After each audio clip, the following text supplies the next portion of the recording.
بسم الله الرحمن الرحيم. أعوذ بالله السميع العليم من الشيطان الرجيم من همزه ونفخه ونفسه.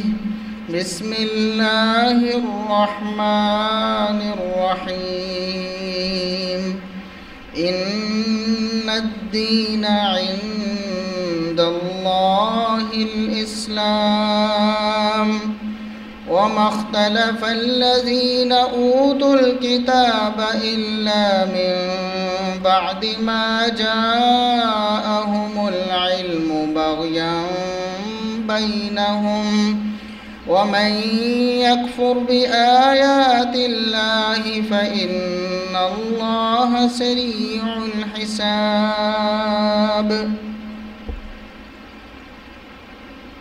قابل صد احترام بزرگوں، عزیز نوجوان ساتھیوں، معززات و مکرمات، اسلامی ماں اور بہنوں، ہر قسم کی حمد و ثنا، تعریف و تمجید، کبریائی، بڑائی، رفعت اور عظمت اللہ رب العزت کے لیے جو پوری کائنات کا خالق و مالک ہے.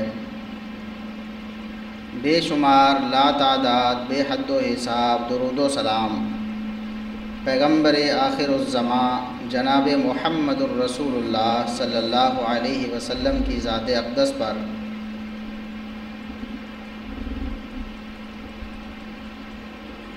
آپ تمام احباب ہمارے ملک کے موجودہ حالات سے بخوبی آگاہ ہیں. ابھی پرسوں ہمارے ملک میں الیکشنز ہوئے ہیں.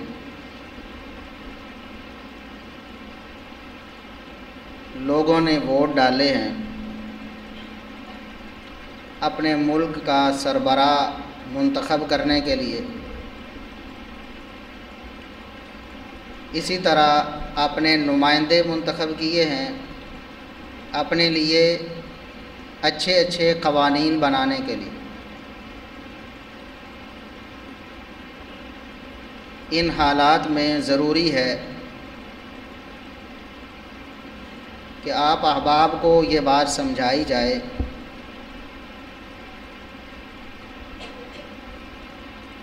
ایک تو یہ کہ ہمارا قانون اور ہمارا آئین کیا ہے، ایک مسلمان کا قانون اور آئین کون سا ہونا چاہیے، اور دوسرا یہ کہ کیا اس دنیا میں خصوصاً ہمارے ملک میں نظام کو چلانا، نظام کو سدھارنا یہ صرف ایک فرد واحد کی ذمہ داری ہے، چند لوگوں کی ذمہ داری ہے، ایک پارٹی کی ذمہ داری ہے، کچھ 100 منتخب افراد کی ذمہ داری ہے جو MNA اور MPAs بنے ہیں، یا سینیٹرز کی ذمہ داری ہے، ملک کے پرائم منسٹر کی ذمہ داری ہے، صوبے کے وزیر اعلیٰ کی ذمہ داری ہے. کیا یہ چند افراد یا کسی خاص فرد کی ذمہ داری ہے، یا پھر معاملہ کچھ اور ہے؟ سب سے پہلی بات اللہ تبارک و تعالیٰ کا فرمان ہے، سورہ آل عمران میں آیت نمبر 19 ہے، ان الدین عند اللہ الاسلام. ایک قطعی دو ٹوک بات اللہ تبارک و تعالیٰ نے ارشاد فرمائی ہے. یاد رکھو اس بات میں کوئی شبہ نہیں ہے، اللہ کے ہاں آئین و قانون صرف اور صرف اسلام ہے. اللہ کے نزدیک ایک ہی آئین ہے جو اللہ تبارک و تعالیٰ نے خود اپنے بندوں کو دیا ہے. اس آئین کا نام اسلام ہے، جو ہمارے پاس قرآن کریم اور نبی کریم صلی اللہ علیہ وسلم کی تعلیمات کی صورت میں موجود ہے۔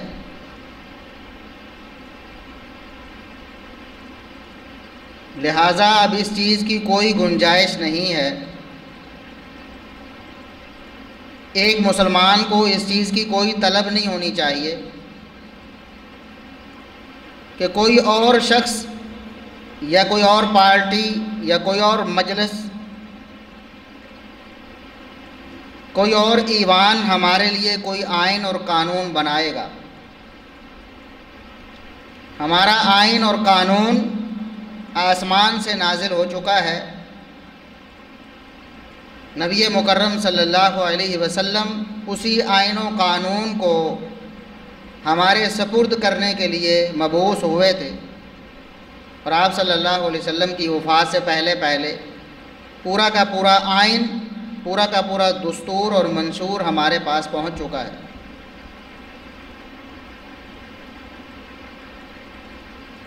ہم سمجھتے ہیں کہ شاید ہمارے ملک میں جو ایک آئین بنایا گیا ہے، اگرچہ اس میں بھی یہ لکھا گیا ہے کہ سپریم لا جو ہے وہ قرآن و سنت ہوگا، قرآن و سنت کے خلاف کوئی قانون نہیں بنے گا، لیکن اس کے باوجود ہم نے دیکھا ہے، سب احباب کے علم میں ہے، مختلف ادوار میں مختلف قوانین ایسے متنازع بنے ہیں، بہت سے قوانین ریجیکٹ ہوئے ہیں، قوانین میں اور آئین میں ترمیمیں ہوئی ہیں، جبکہ اللہ کے آئین میں کوئی ترمیم نہیں ہو سکتی۔ لا تبدیل لکلمات اللہ، قرآن کریم میں کئی مقامات پر اللہ تبارک و تعالیٰ نے یہ اعلان فرمایا ہے کہ اللہ کے آئین اور اللہ کے قانون میں کوئی تبدیلی نہیں ہو سکتی۔ قیامت آ جائے گی، اللہ کے آئین و قانون میں ایک زبر زیر، ایک نقطے کی، ایک شوشے کی ذرا برابر بھی ترمیم نہیں ہو سکتی، جبکہ ہمارا بنایا ہوا انسانوں کا جو آئین اور قانون ہے اس میں تبدیلیاں ہوتی رہتی ہیں، پارلیمنٹ سے بل پاس ہوتے رہتے ہیں، پھر نافذ ہوتے رہتے ہیں، اگلی پارلیمنٹ آتی ہے وہ اس قانون کو تبدیل کرتی ہے، ترمیمیں ہوتی ہیں۔ یہ اس بات کی دلیل ہے کہ ہمارا جو ملک کا آئین اور قانون ہے وہ اللہ کا دیا ہوا آئین اور قانون نہیں ہے۔ اللہ کے دیے ہوئے آئین اور قانون میں کبھی تبدیلی نہیں ہو سکتی، کوئی ترمیم نہیں آ سکتی، کیونکہ اللہ تبارک و تعالی علام الغیوب ہے، غیب کو جاننے والا، جو کچھ ہو چکا ہے، جو کچھ ہو رہا ہے، جو کچھ ہونے والا ہے۔ جب تک کائنات کا نظام قائم اور دائم ہے، جو کچھ ہونا ہے اللہ تبارک و تعالیٰ کو پہلے ہی معلوم ہے، لہٰذا اس نے جو آئین اور قانون بنایا ہے اس میں کوئی سقم نہیں ہو سکتا، اس میں کوئی کمی اور کوتاہی نہیں ہو سکتی۔ انسان قانون بناتے ہیں اپنے حساب سے، آج کے دور کے مطابق، ملک کے حالات کے مطابق۔ کل کو حالات بدلتے ہیں، قانون کو بدلنا پڑتا ہے، آبادی کے تناسب سے قانون بنتا ہے، کل کو اس قانون کو تبدیل کرنا پڑتا ہے۔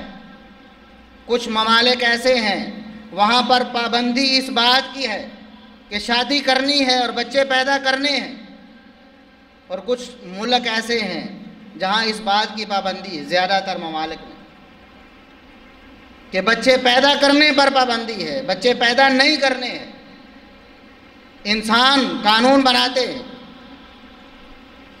عالمی جنگ چھڑتی ہے، ایک ملک پورا کا پورا تباہ ہو جاتا ہے، برباد ہو جاتا ہے، صفحہ ہستی سے مٹا دیا جاتا ہے۔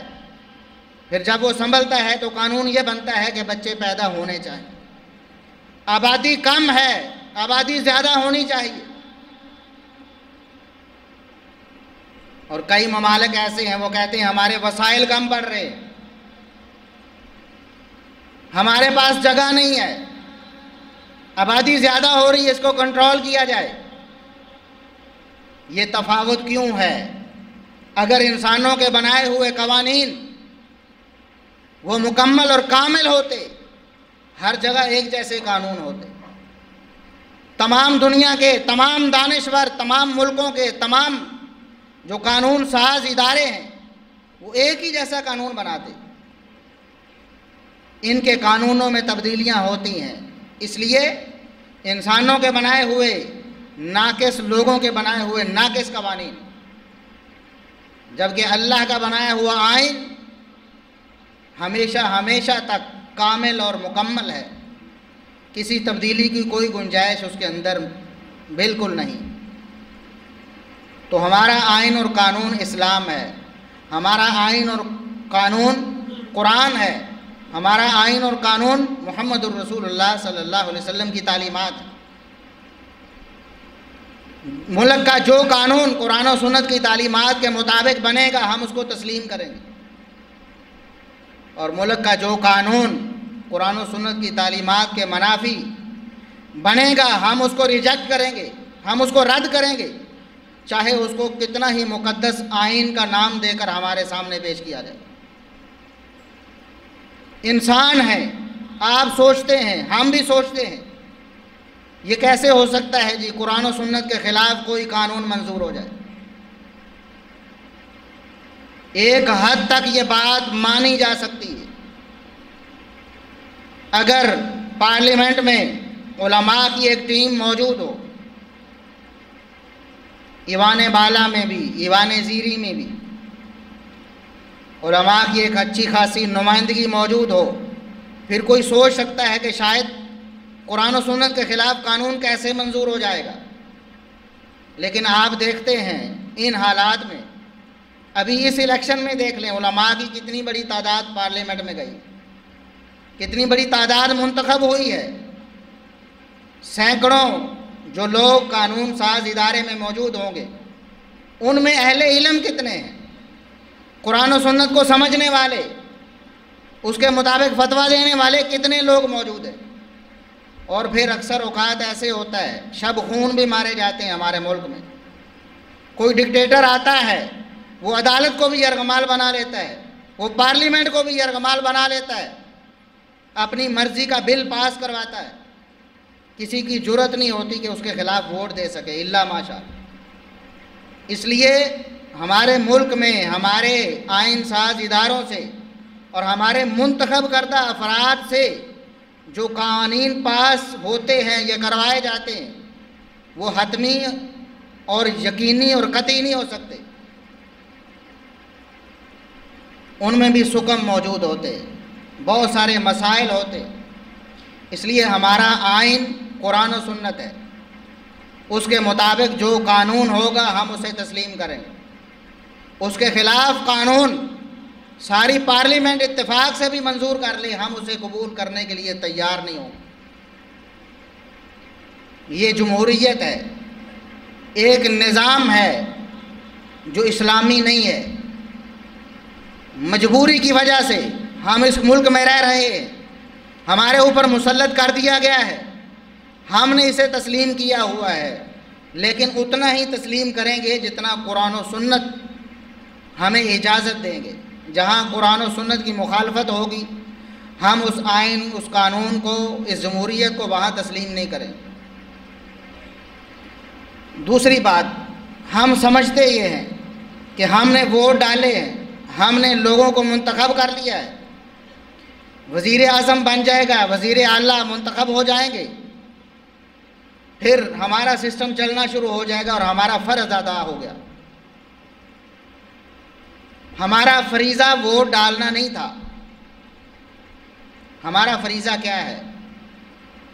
نبی مکرم صلی اللہ علیہ وسلم نے ارشاد فرمایا، صحیح بخاری اور صحیح مسلم میں موجود ہے، سیدنا عبداللہ بن عمر رضی اللہ تعالی عنہما بیان کرتے ہیں کہ نبی اکرم صلی اللہ علیہ وسلم نے ارشاد فرمایا، کلکم راع وکلکم مسئول عن رعیتہ، میری امت کے لوگوں تم میں سے ہر ایک حکمران ہے، تم میں سے ہر ایک نگہبان ہے، تم میں سے ہر ایک نگران ہے، اور ہر ایک سے بروز قیامت یہ سوال کیا جائے گا کہ اس نے اپنی رعایا کے ساتھ، اس نے اپنی نگرانی کے ساتھ، اس نے اپنی حکمرانی کے ساتھ کیا کیا ہے،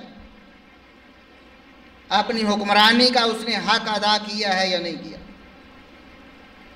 ایک شخص کو ہم دیکھتے ہیں وزیر اعظم ہے، سارا بوجھ اس پہ ڈالتے، اس کی بھی ذمہ داری ہے، اسے پورا کرنا چاہیے، اس سے مطالبہ بھی ہونا چاہیے، لیکن ہم ایک شخص پر یا چند افراد پر ساری ذمہ داری ڈال کر اپنے آپ کو اس سے بری نہیں کر سکتے۔ ہر شخص حکمران ہے، ہر شخص حکمران ہے، نگران ہے، نگہبان ہے، اور قیامت کے دن ہر شخص سے سوال کیا جائے گا۔ جہاں وزیر اعظم سے سوال ہوگا، جہاں وزیر اعلیٰ سے سوال ہوگا، وہاں میرے اور آپ سے بھی سوال ہوگا۔ نبی اکرم صلی اللہ علیہ وسلم نے ارشاد فرمایا، الامام راع و مسئول عن رعیتہ، حکمران، وزیر اعظم، صدر، وزیر اعلیٰ، ایم پی اے، ایم این اے، نگران ہے، اس سے اس کی نگرانی کے بارے میں سوال ہوگا، لیکن اسی پہ بس نہیں ہے، والرجل راع و مسئول عن رعیتہ، ہر شخص، ہر مرد حکمران ہے، ہر مرد نگران ہے، اسے اس کی حکومت کے بارے میں سوال ہوگا۔ اللہ تبارک و تعالیٰ پوچھے گا، ایک مرد ہے، ایک باپ ہے، اس کی اولاد کے بارے میں، اس کے گھر کے بارے میں اس سے سوال کیا جائے گا۔ ایک ہی حدیث ہے، جہاں امام سے، حکمران سے، خلیفہ سے، وزیر اعظم سے، وزیر اعلیٰ سے سوال ہوگا، وہیں پر ہر مرد سے سوال ہوگا، اس کی جو بھی رعایا ہے، اس کے ماتحت جتنے بھی افراد ہیں، ان کے بارے میں اس سے سوال ہوگا،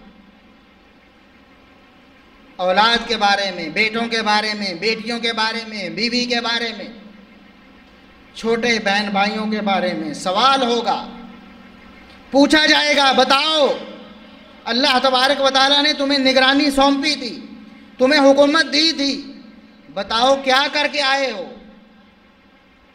آج تو لوگ حکومت کے پیچھے بھاگتے ہیں نا، پیچھے بھاگتے ہیں اقتدار کو حاصل کرنے کے لیے، عہدے اور منصب کو حاصل کرنے کے لیے، ایم پی اے، ایم این اے بننے کے لیے، وزیر اعلیٰ، وزیر اعظم بننے کے لیے، صدر بننے کے لیے دوڑتے ہیں۔ نبی اکرم صلی اللہ علیہ وسلم نے ارشاد فرمایا تھا، نعمت المرضعہ و بیست الفاطمہ، ایک بچے کو دودھ پلانے والی ماں بڑی اچھی لگتی ہے، اس کو پتہ ہے مجھے اس سے دودھ ملتا ہے، اس سے مجھے غذا ملتی ہے، بڑا پیار کرے گا اس کے ساتھ، لیکن وہی ماں جب دودھ چھڑائے گی، پھر اس کو کاٹے گا، وہ اس سے لڑے گا، روئے گا، اس کو مارے گا۔ یہ حکومت، یہ اقتدار، یہ عہدہ اس دنیا میں فائدہ دے رہا ہے، ٹھاٹھ باٹھ ہے، عزت ہے، دولت ہے، شہرت ہے، آج بڑے خوش ہیں، اس کے پیچھے دوڑتے ہیں، بھاگتے ہیں، مال قربان کرتے ہیں، جانیں قربان کرتے ہیں اس دنیا میں، لیکن جب اس کا سوال ہوگا قبر میں، حشر میں، آخرت میں، اس کی بنا پر جنت اور جہنم کا فیصلہ ہوگا، پھر یہ لوگ روئیں گے، پیٹیں گے، ماتم کریں گے، کاش ہم ایک لمحے کے لیے بھی کسی پر نگران اور نگہبان نہ بنتے، ہمارے پاس ایک سیکنڈ کے لیے بھی کوئی اقتدار اور کوئی عہدہ نہ آتا۔ آج دنیا میں اس کے لالچ میں پڑے ہوئے ہیں، آخرت میں اس کی جواب دہی بہت مشکل ہے۔ وزیر اعظم ہے، وزیر اعلیٰ ہے، اس کے ملک میں، اس کے صوبے میں جو بھی خرابی ہوتی ہے، قیامت کے دن اس کے بارے میں اس سے پوچھا جائے گا، اس سے پوچھا جائے گا، بتاؤ تمہیں حکومت ملی تھی، عہدہ ملا تھا، تم نے کیا کیا؟ اس ملک کے لیے تم نے کیا کیا؟ اس صوبے کے لیے تم نے کیا کیا؟ علاقے کے لیے، خطے کے لیے، شہر کے لیے تم نے کیا کیا؟ آج خوش ہیں، قیامت کے دن روئیں گے، پیٹیں گے، اور یقین کے ساتھ کہتا ہوں ہمارے اس سسٹم میں تو ہر شخص روئے گا۔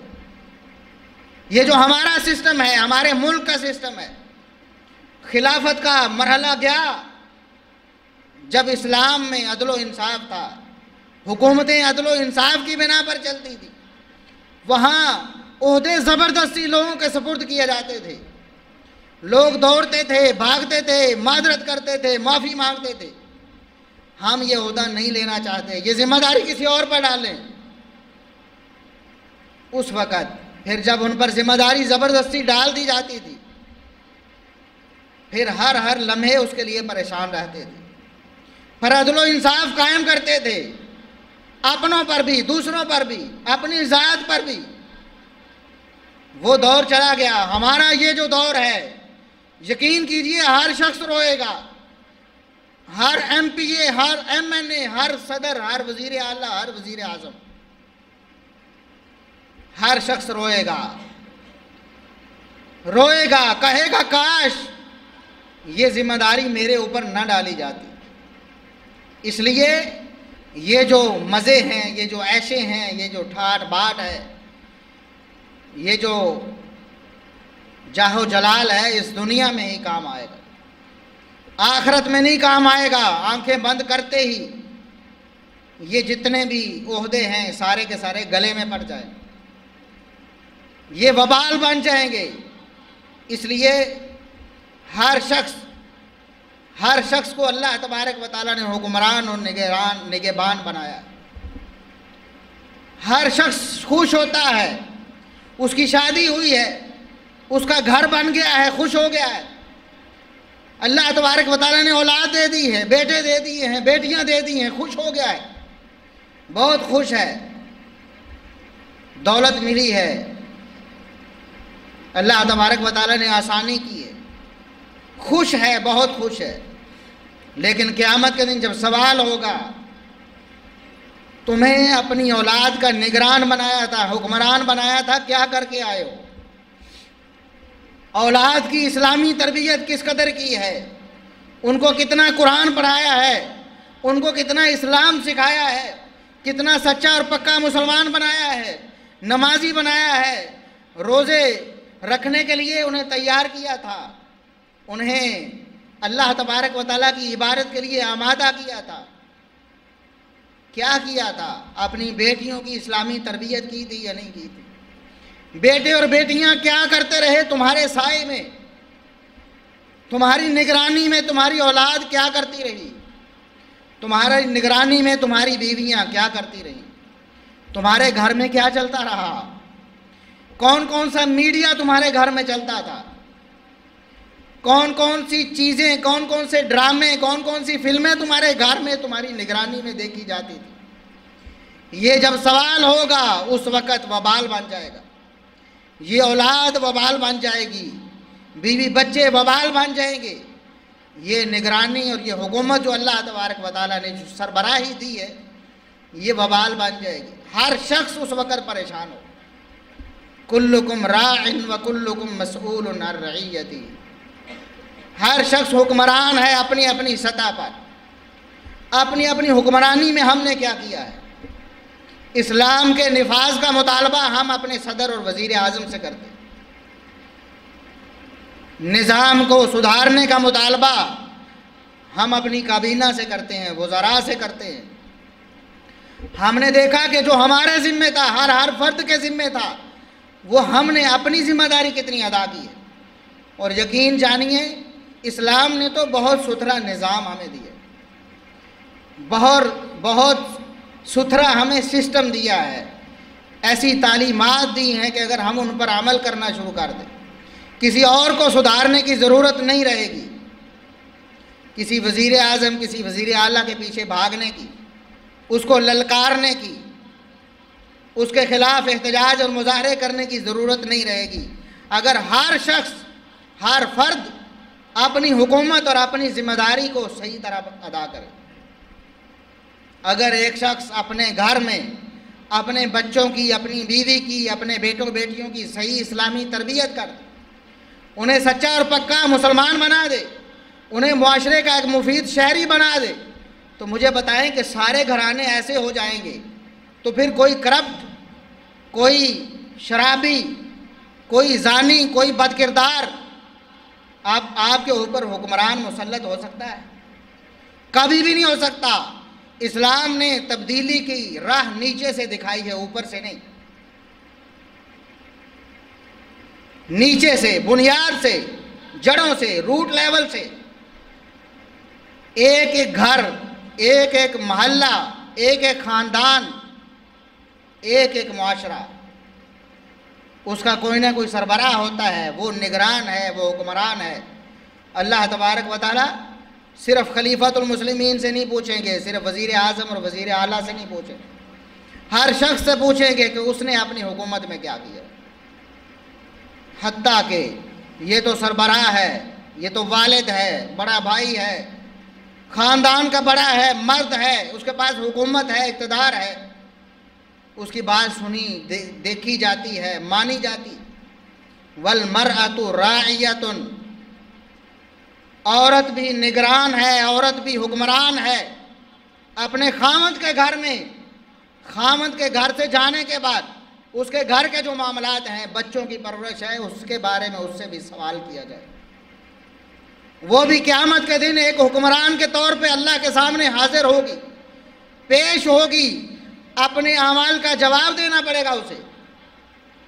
خاوند کے بعد اس نے اس گھر میں اپنی حکمرانی کا کتنا حق ادا کیا، بچوں کی تربیت جو اس کے ذمہ تھی، اس نے کتنی بچوں کی تربیت کی۔ ہماری نظریں صرف اور صرف وزیر اعظم پر ہیں، وزیر اعلیٰ پہ ہیں، صدر پہ ہیں۔ ہمارے سارے مطالبے ان سے ہیں، پہلے خود منتخب بھی کرتے ہیں انہیں، بعد میں انہیں گالیاں بھی دیتے ہیں، بعد میں ان کے خلاف احتجاج بھی کرتے ہیں، دھرنے بھی دیتے ہیں، خود منتخب بھی کرتے ہیں۔ اپنے بارے میں کبھی نہیں سوچا کہ اللہ تبارک و تعالیٰ نے میرے ذمہ کیا حکومت اور کیا نگرانی لگائی اور میں نے اس کا کتنا حق ادا کر دیا۔ اور یہ جو نظام ہے جمہوریت والا، کتنی خرابیاں اس نے ہمارے معاشرے میں پیدا کی، اندازہ کرے۔ پچھلی حکومت تھی، پورے پاکستان کا وزیر اعظم تھا نا نواز شریف، پورے پاکستان کا وزیر اعظم شاہد خاقان عباسی تھا، پورے پاکستان کا صدر ممنون حسین تھا۔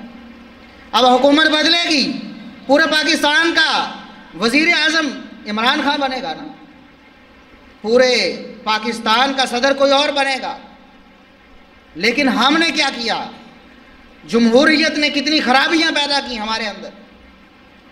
وہی جو نگران ہے، وہی جو حکمران ہے، اسی کو گالیاں دی نا، اور اب آنے والے کو گالیاں پڑیں گی۔ اس حمام میں سب ننگے ہیں، سب گالیوں والی تربیت کرتے رہے اپنے اپنے کارکنان کی۔ آج کیا ہے؟ ہمارا معاشرہ بٹ گیا ہے، معاشرہ ہی نہیں، خاندان ہی نہیں، ایک ایک گھر بٹا ہے، دشمنیاں پیدا ہوئی ہیں۔ کس وجہ سے؟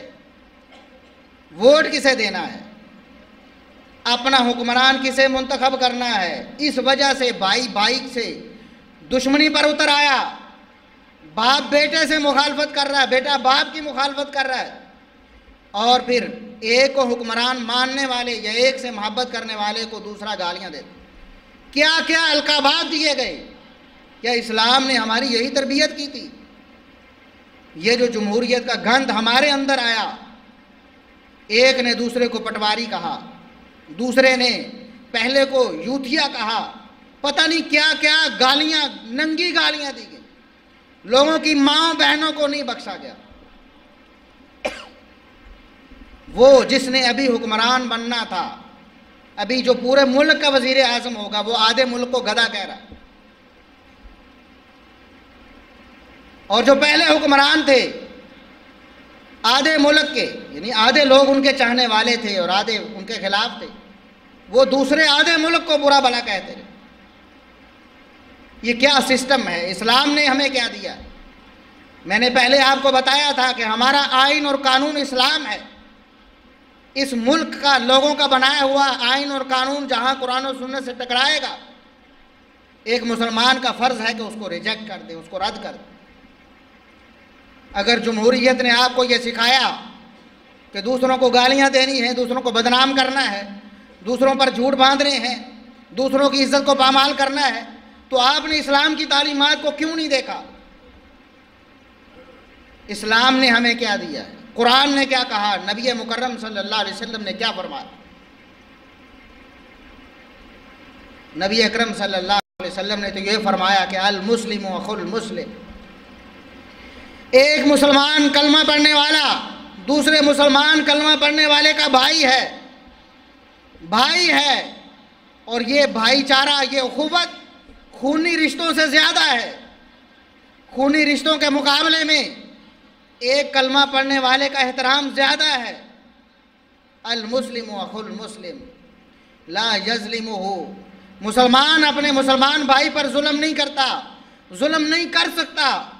مسلمان ہوتے ہوئے، کلمہ پڑھتے ہوئے، دعویٰ اسلام کرتے ہوئے دوسرے مسلمان پر ظلم کرے، ہو ہی نہیں سکتا۔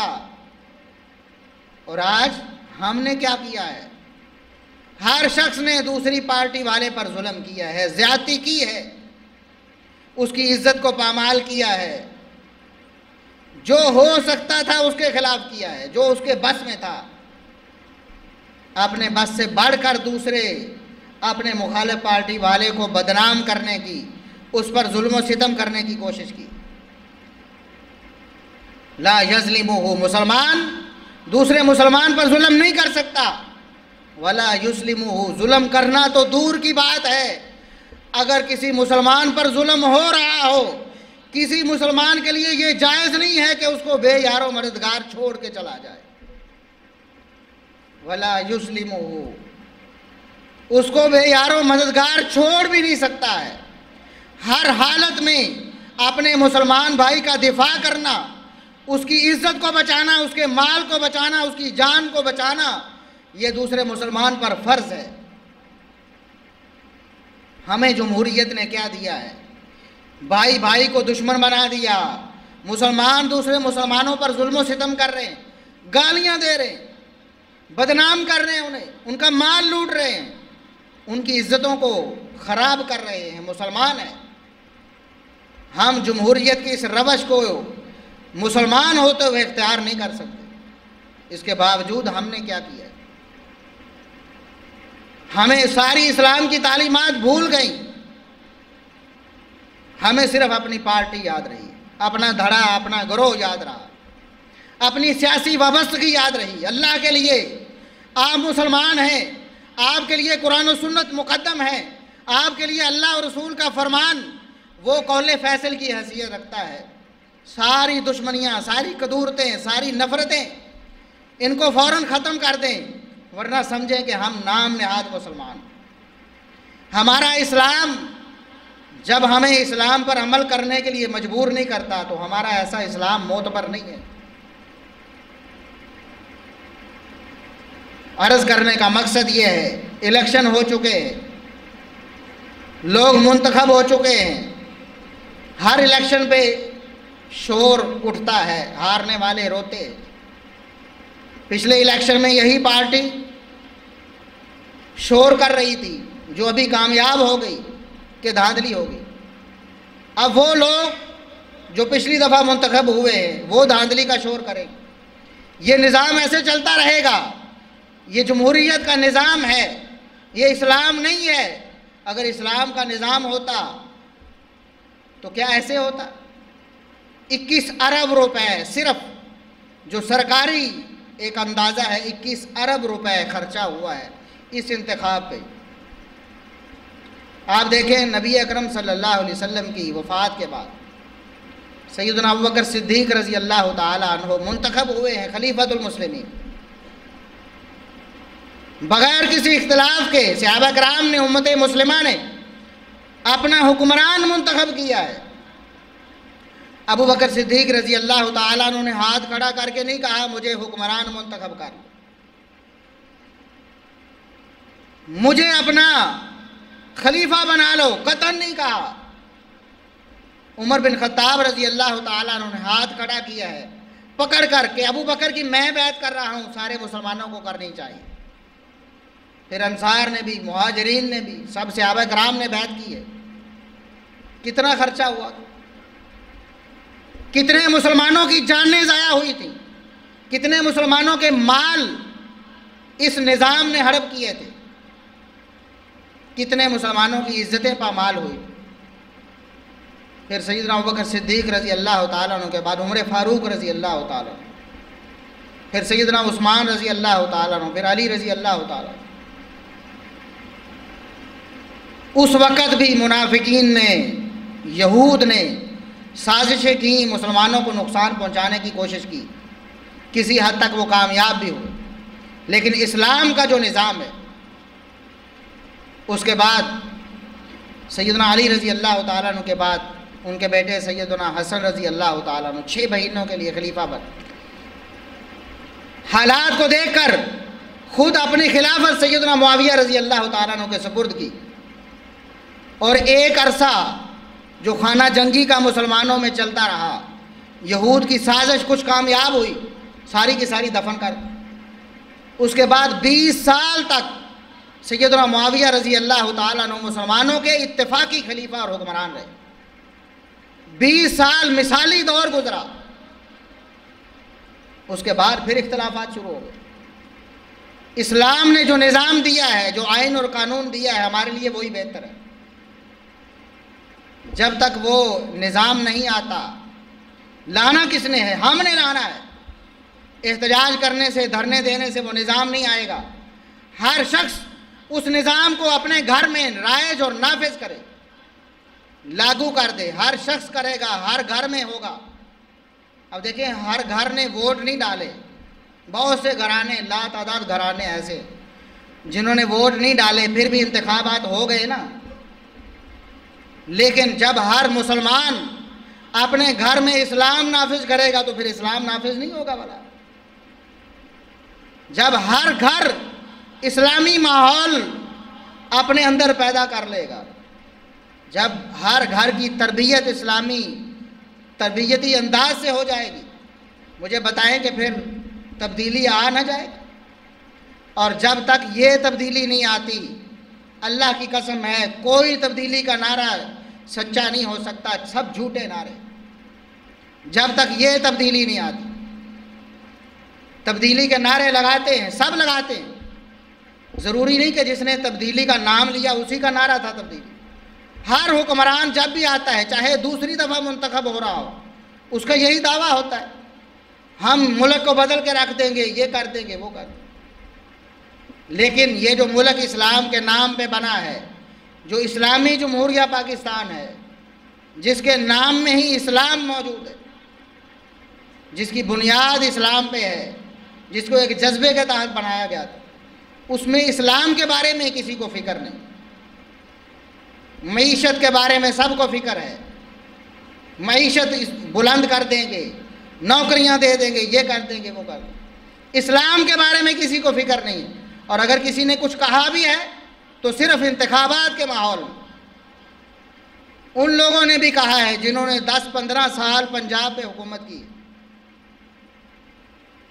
اس نے بھی ان الیکشنز کے دوران کہا کہ میں آ کر اسلام نافذ کر دوں. کوئی مخلص نہیں ہے اسلام نافذ کرنے میں، اور نہ کوئی ایسے اسلام نافذ کر سکتا ہے. اسلام کے نفاذ کا اگر کوئی طریقہ ہے تو وہ روٹ لیول سے ہر فرد پر محنت کی جائے. ہر فرد اپنے گھر پر محنت کرے، اپنے گھر کو اسلامی بنائے، وہاں تبدیلی لائے، اور یہ تبدیلی پھر خود بخود سارے ملک میں آ جائے. تو مسلمانوں کو اس حوالے سے غور و فکر کرنا چاہیے کہ ہماری ذمہ داری کیا ہے. ہماری ذمہ داری ووٹ دینا نہیں تھا کہ ہم نے ووٹ دے کر اپنی ذمہ داری پوری کر. ہماری ذمہ داری اور ہے. آپ کو اللہ تبارک و تعالیٰ بروز قیامت اللہ کی قسم ووٹ نہ دینے پر نہیں پوچھے گا تم نے ووٹ کیوں نہیں دیا تھا، گھر میں کیوں بیٹھے رہے، جاؤ جہنم میں چلے جاؤ. کوئی مسلمان ہے ہاتھ کھڑا کر کے کہے، کوئی مفتی یہ فتویٰ دے کہ ووٹ نہ دینے پر جہنم میں بھیج دیا جائے؟ ایسا نہیں ہے. لیکن آپ کو اپنے گھر میں اسلام نافذ نہ کرنے پر جہنم میں ضرور بھیجا جائے. آپ سے سوال ضرور ہوگا، اور اگر آپ اپنی حکمرانی میں، اپنی نگہبانی میں، اپنی نگرانی میں اگر ناکام ہیں تو ضرور جہنم میں جائیں. اس لیے آپ اپنی فکر کریں، حکمرانوں کی فکر آپ چھوڑ دیں. ٹھیک ہے، آپ ان کو تنبیہ کریں، آپ ان کی رہنمائی کریں، آپ ان سے مطالبہ کریں، لیکن اپنے آپ کو بھی تو دیکھیں، ہم نے کیا کیا ہے، ہماری ذمہ داری کیا ہے۔ اب حکمران اگر بیٹھا ہوا ہے، اس نے آپ کو بتانا ہے کہ آپ نے اشارہ نہیں توڑنا ہے، ٹریفک سگنلز کی آپ نے پابندی کرنی ہے، وہ تو آپ نے کرنی ہے، اور آپ سے کروانی ہے جو ادھر کارندے کھڑے ہو گئے، ٹریفک پولیس والے۔ اگر آپ بھی کہیں کہ کوئی پابندی ضروری نہیں میرے اوپر، ٹریفک پولیس والے بھی کہیں کہ چھوڑو یار جو کرتا ہے کرنے دو، تو پھر آپ صدر اور وزیر اعظم سے جا کر پوچھیں گے کہ ٹریفک کی پابندی کیوں نہیں ہو رہی۔ یہ تو معاملات آپ کے ہاتھ میں ہیں، آپ نے کرنے ہیں، آپ نے سدھارنا ہے ملک کو، آپ نے ملک کو چلانا ہے۔ صدر اور وزیر اعظم اس کی جو ذمہ داری ہے وہ ادا کرے، آپ اپنی ذمہ داری ادا کریں، اور سب سے بڑی ذمہ داری وہ اسلام کے حوالے سے ہے، وہ قرآن و سنت کے حوالے سے، کہ ہم نے قرآن و سنت کی خود کتنی پابندی کی ہے، اور پھر اپنے گھر پر، اپنے اہل و عیال پر اس کو کتنا لاگو اور نافذ کیا ہے، اور پھر ہم نے اپنے بچوں کی تربیت کس طرح کی ہے، وہ بڑے ہو کر کیا بننے والے ہیں، ایک سچے مسلمان بننے والے ہیں، نمازی بننے والے ہیں، اللہ سے ڈرنے والے بننے والے ہیں، پاکستان کا مفید شہری بننے والے ہیں، یا پھر گالی گلوچ کرنے والے، بدتمیز بد تہذیب بننے والے، لوگوں کی عزتوں کو پامال کرنے والے، لوگوں کی پگڑیوں کو اچھالنے والے، یہ بننے والے۔ یہ ہماری ذمہ داری ہے۔ اللہ تبارک و تعالی ہمیں اپنی ذمہ داری کو سمجھنے کی توفیق عطا فرمائے۔ جب ہم اپنی ذمہ داری تمام لوگ سمجھ لیں گے تو انشاءاللہ پھر کسی کی جرت نہیں ہے کہ ہمارے اوپر وہ ہماری مرضی کے خلاف مسلط ہو جائے۔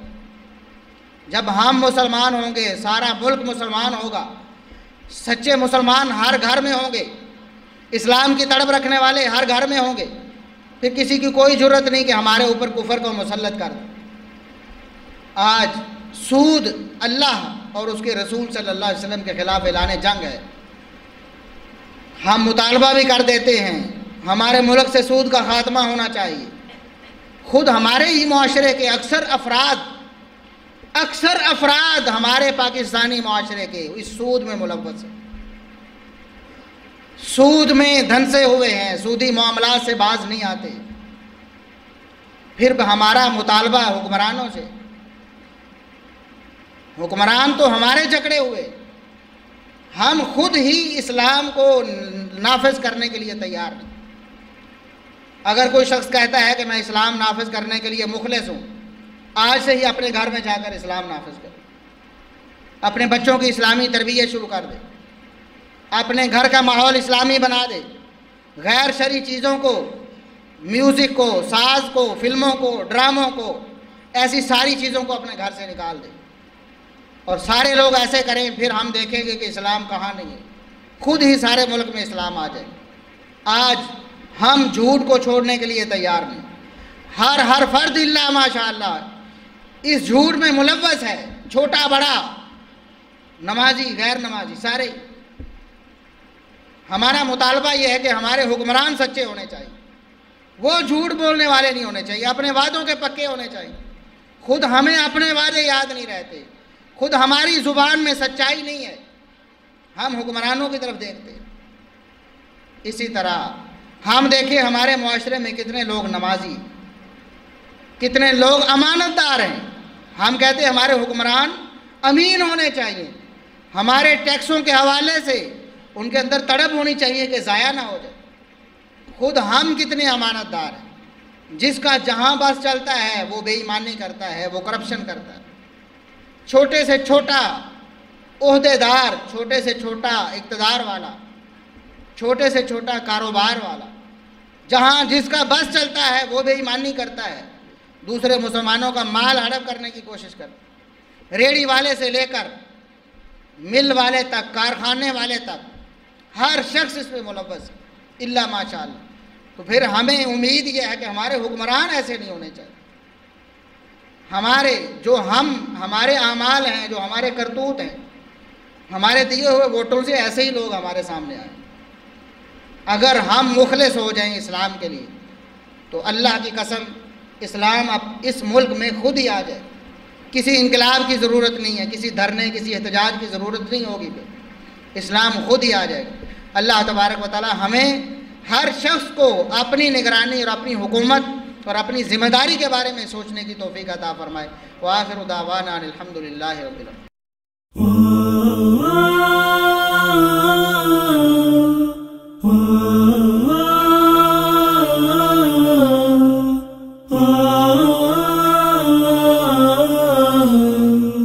Oh